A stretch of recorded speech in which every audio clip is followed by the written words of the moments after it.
একজন নারীর জন্য গর্ভকালীন সময় অনেকখানি গুরুত্ব বহন করে। গর্ভকালীন সময়েই একজন নারীর নানা ধরনের শারীরিক ও মানসিক পরিবর্তনের মধ্য দিয়ে যেতে হয়, ফলে আনুষঙ্গিকভাবে দেখা দেয় নানা ধরনের শারীরিক সমস্যা। এই গর্ভাবস্থায় বা গর্ভকালীন সময়ে ফিজিওথেরাপি কতটা গুরুত্ব বহন করে বা তা কতটুকু জরুরি, ইতিপূর্বে আমাদের বার্তা 24 স্টুডিওতে আলাপচারিতায় এসেছিলেন আদ্দিন হসপিটালের ফিজিওথেরাপি কনসালটেন্ট মেহেরুন্নেসা। তার কাছ থেকেই শোনা হয়েছিল ফিজিওথেরাপি সম্পর্কিত নানা ধরনের খুঁটিনাটি। ভিডিওটিতে দর্শকদের সাড়া লক্ষণীয় ছিল, যার ফলে আজ আবারও তাকে আমন্ত্রণ জানানো হয়েছে আমাদের স্টুডিওতে। তবে আজকে ফিজিওথেরাপির শুধুমাত্র গর্ভকালীন সময়েই তার গুরুত্ব নিয়ে আলোচনা করা হবে। চলুন তার সাথে কথা বলা যাক এবং জানা যাক গর্ভকালীন সময়ে একজন মায়ের জন্য ফিজিওথেরাপি কতটা গুরুত্ব বহন করে থাকে। কেমন আছেন আপু? হ্যাঁ আপু, ভালো আছি। আপনি কেমন আছেন? খুব ভালো আছি। আবারও আপনি আমাদের স্টুডিওতে আসলেন এবং আজকে আপনার কাছ থেকে আসলে জানা হবে যে গর্ভকালীন সময়ে ফিজিওথেরাপির গুরুত্ব বা প্রয়োজনীয়তা সম্পর্কে।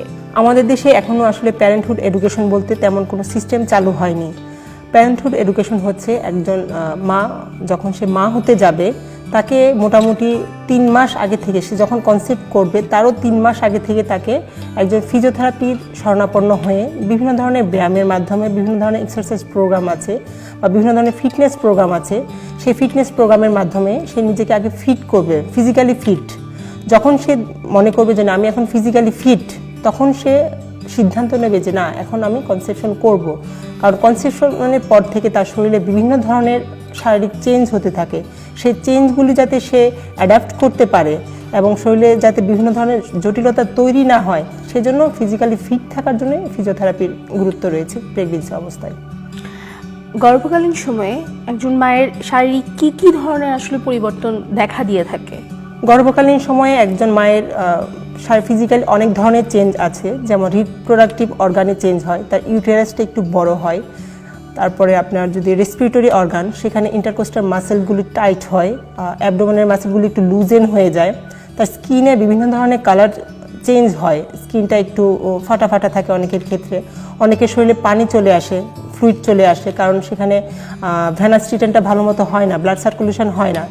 তারপর নার্ভ কম্প্রেশন হয়, বিভিন্ন ধরনের নার্ভ কম্প্রেশন হয়, কারণ তার পোস্চারাল কারেকশনটা থাকে না, পোস্চারাল ইমব্যালেন্স থাকে, সেন্টার অফ গ্র্যাভিটি সরে যায়। সেন্টার অফ গ্র্যাভিটি সরে যাওয়ার কারণে তার ওয়েটটা প্রপারলি ডিস্ট্রিবিউশন হয় না। তারপর তার গেট প্যাটার্নে বিভিন্ন ধরনের চেঞ্জ হয়। এই ধরনের চেঞ্জই বেসিক্যালি মায়ের হয়ে থাকে। তো যেটা বলছিলেন আপু যে গর্ভকালীন সময় আসলে অনেক বেশি পরিবর্তন আসে একজন মায়ের শরীরে, তো এই সময় আসলে ফিজিওথেরাপিটা কতখানি গুরুত্ব বহন করে? গর্ভকালীন সময়ে মায়ের শরীরে রিল্যাক্সিন নামক এক ধরনের হরমোন নিঃসৃত হয়। সেই হরমোনের প্রভাবে অ্যাবডোমেনের সাইজ আস্তে আস্তে বড় হতে থাকে এবং বাচ্চা পরিপূর্ণ বৃদ্ধির জন্য যথেষ্ট জায়গা পায়। সেই রিল্যাক্সিন হরমোনের কারণে মায়ের স্পাইনটা একটু লুজেন হয় এবং লিগামেন্টগুলো যথেষ্ট ল্যাক্সিডিটি হয়।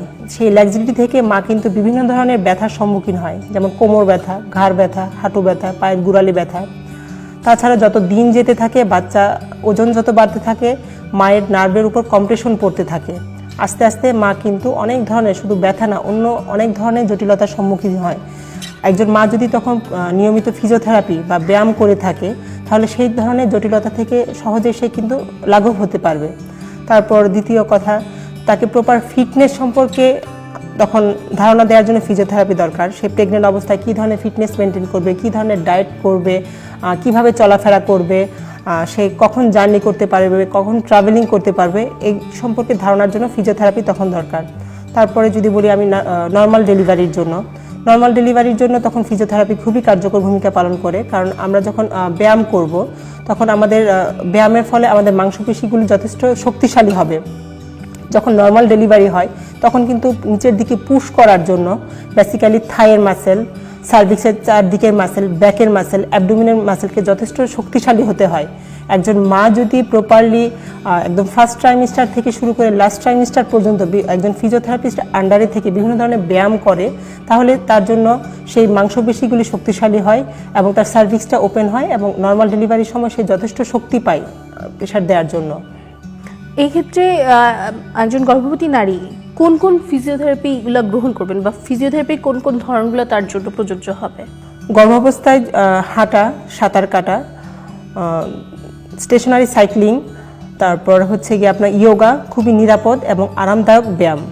তবে সেই ক্ষেত্রে অবশ্যই একজন ভালো ফিজিওথেরাপিস্টের শরণাপন্ন হয়ে কিন্তু সে ধরনের সাজেশন নিতে হবে, কারণ কোন ধরনের ব্যায়াম আপনার শরীরে ফিটনেসের সাথে যাচ্ছে আপনি কিন্তু নিজে বলতে পারবেন না, বুঝতে পারবেন না। একজন ফিজিওথেরাপিস্ট আপনাকে আপনার মাসেলের পাওয়ার, এন্ডুরেন্স দেখে, আপনার শরীরে ফিটনেস লেভেল দেখে আপনাকে ফিজিওথেরাপি দেবে বা ব্যায়ামের সাজেশন দেবে।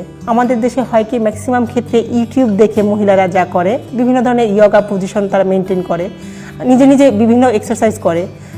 আপনি ইউটিউব দেখে শিল্পা শেট্টি যতটুকু ইয়োগা করতে পারবে আপনি কিন্তু সেটা পারবেন না, কারণ আপনার মাসেলের ফিটনেস কিন্তু তার মতো না, আপনার মাসেলের পাওয়ার তার মতো না। সেজন্য কখনোই ইউটিউব দেখে না, আপনি একজন ভালো ফিজিওথেরাপিস্টের শরণাপন্ন হয়ে আপনি আপনার কি ব্যায়াম করবেন সেটা তার গাইডলাইন অনুযায়ী আপনি থাকবেন। যেটা বলছিলেন আপু যে খুব ভালো বললেন যে ইউটিউব দেখেই অনেকে আসলে নিজের মতো করে করছে, কিন্তু বুঝতে পারছে না যে নিজের জন্য কোন জিনিসটা প্রযোজ্য হবে। তো আরেকটু যেটা আপনি আমাদেরকে জানান যে গর্ভকালীন সময়ে আসলে একজন মায়ের, হবু মায়ের কোন কোন বিষয়গুলো মেনে চলা খুব জরুরি বা মেনে চলা প্রয়োজন? গর্ভকালীন সময়ে একজন মাকে বিভিন্ন ধরনের পজিশন মেনে চলা উচিত এবং কোন ধরনের পজিশন তার জন্য নিরাপদ, আরামদায়ক এবং সেগুলি খুব সতর্কভাবে মেনে চলা উচিত। যেমন সে যখন বসবে খুব নিরাপদভাবে বসা, চলা, শোয়া এগুলি মেনটেন করা উচিত। একজন মা যখন হাঁটবে সে সামনের দিকে ঝুঁকে হাঁটবে না, সে সোজা হয়ে হাঁটবে। যখন বসবে একটি চেয়ারে সোজা স্ট্রেট হয়ে বসবে, প্রয়োজন বোধে কোমরের পিছনে একটি বালিশ অথবা একটা তোয়ালে রোল করে দেবে। যখন নিচ থেকে কোনো কিছু উঠাতে যাবে সরাসরি না বসে পাটা একটু সামান্য ফাঁক করবে, করার পর জিনিসটা উঠে তারপরে উঠবে। যখন শুবে বাম কাত হয়ে শুবে এবং দুই হাঁটুর মাঝখানে বালিশ দেবে। তারপর প্রতি 2 ঘন্টা পর পর সে তার পজিশন চেঞ্জ করবে। কখনোই সে তার পায়ের উপরে এক্সট্রা প্রেশার দিতে পারবে না বা এক পায়ের উপর আরেক পা দিয়ে শুতে পারবে না, তাহলে কি হবে, ব্লাড সার্কুলেশন কমে মা বিভিন্ন ধরনের ব্যথার সম্মুখীন হবে। এই ধরনের পজিশনগুলি বা এই ধরনের নিয়মগুলি একজন গর্ভবতী মা এ সময় মেনে চলা খুবই জরুরি। এই যে নিয়মগুলা বা আপনি যেটা পরামর্শ দিচ্ছেন যে ব্যায়াম করার কথা, এই ব্যায়ামটা আসলে কেন প্রয়োজন বা গুরুত্বপূর্ণ?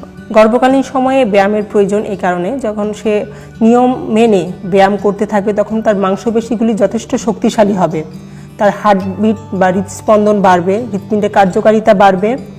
তার যে গর্ভকালীন সময় বিভিন্ন ধরনের জটিলতা, যেমন গর্ভকালীন সময় অনেকের হাই ব্লাড প্রেশার হয়, ডায়াবেটিস হয়, সেগুলো থেকে সে সহজেই মুক্তি পেতে পারবে।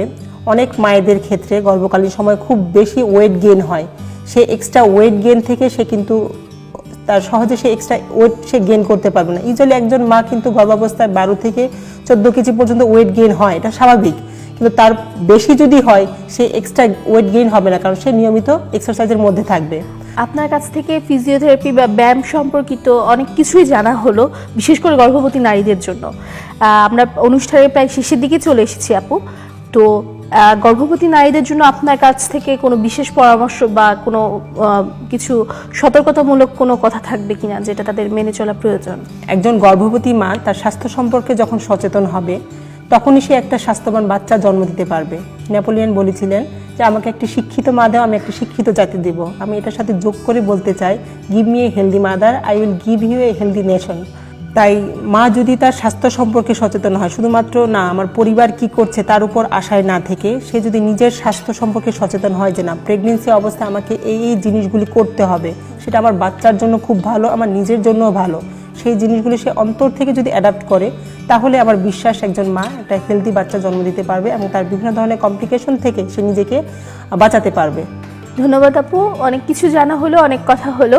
আশা করব এই ভিডিওটি থেকে এবং আপনার কথাগুলো থেকে যারা হবু মা, গর্ভবতী মা, তারা উপকৃত হবেন। ভালো থাকবেন আপনি। আপনাকে ধন্যবাদ আপু, আর আপনাদের মাঝে থাকতে পেরে আমারও অনেক ভালো লাগছে। ধন্যবাদ।